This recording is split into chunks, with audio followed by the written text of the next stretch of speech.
Hi all, so today we're going to talk about scientific notation.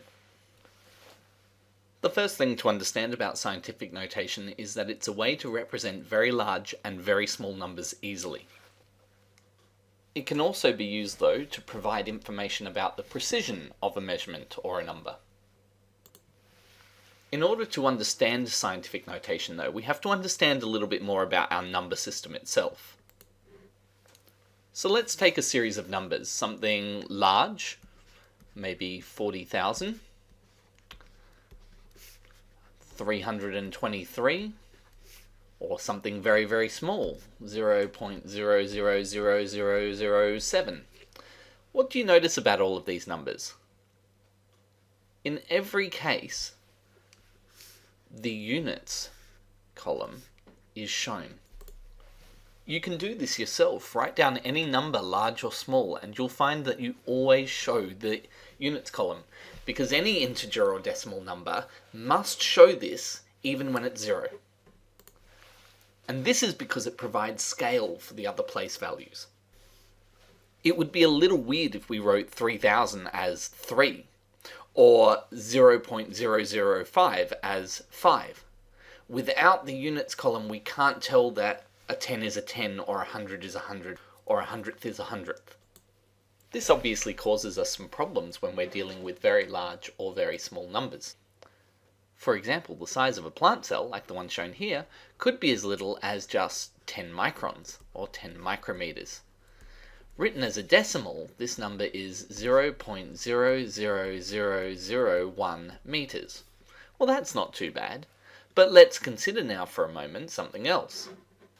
The number of cells in a human body is somewhere around 4,000,000,000,000,000,000. That's 40 quadrillion cells in each one of us. On the opposite end of the scale, the size of an atom can be as small as 0.00000000001 meters in length.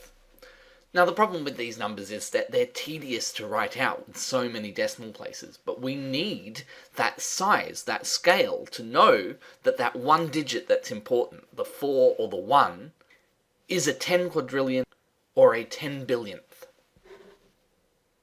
We're going to stop for a moment and talk about something else, and that's the fact that we actually only have 10 numbers in our number system.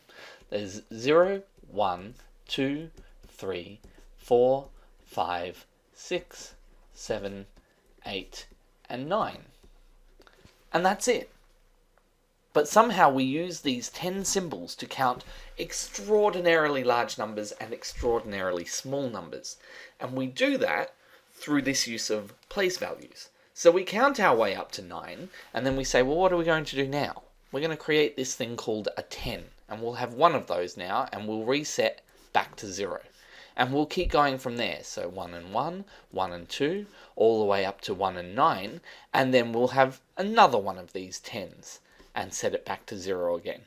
All the way up to 9 and 9, and then we've run out of numbers again. So we create a new thing called 100, and everything goes back to 0. And in this way, we use the same 10 symbols over and over again to make larger and larger numbers. And we can also do it backwards as well. From 0, we can go down 0.1, 0.01, 0.001, getting smaller and smaller, making places to the right, each one being 10 times smaller. What this means then is that a number like 3,627.491 is actually the sum of many different places. So what we've got here is we've got 3 lots of 1,000 plus 6 lots of 100 plus 2 lots of 10 plus 7 plus 4 tenths plus 9 hundredths plus 1 thousandth. And each of the numbers here can be represented as powers of 10.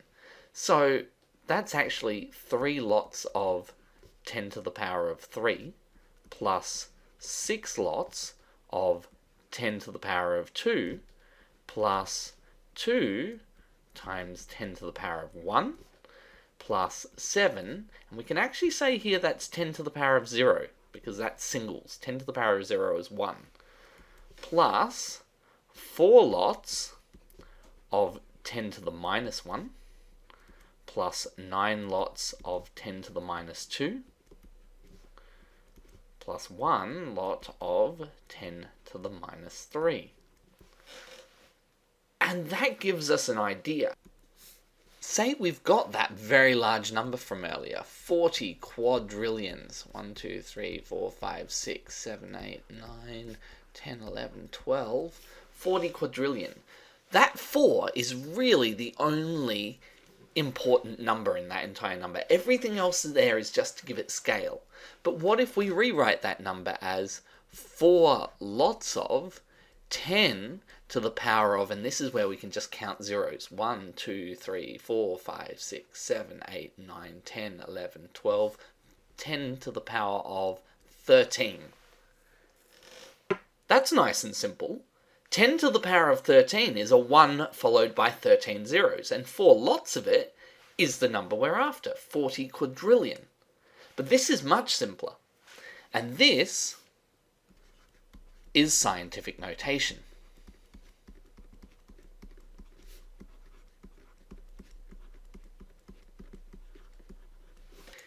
If we now take that very small number from earlier, 10 billionths,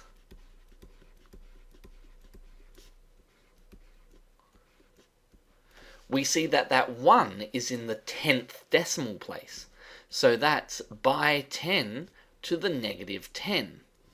And since we've got a 1 in that position, that's 1. These numbers are much easier to write, and they encode all of the important information.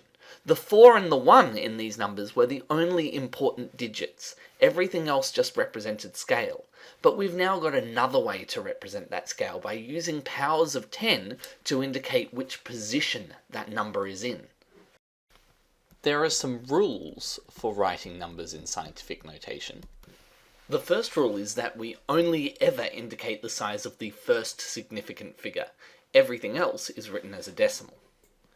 So the number 1,300,000 is written as 1.3 by 10 to the power of 6, not as 13 by 10 to the power of 5.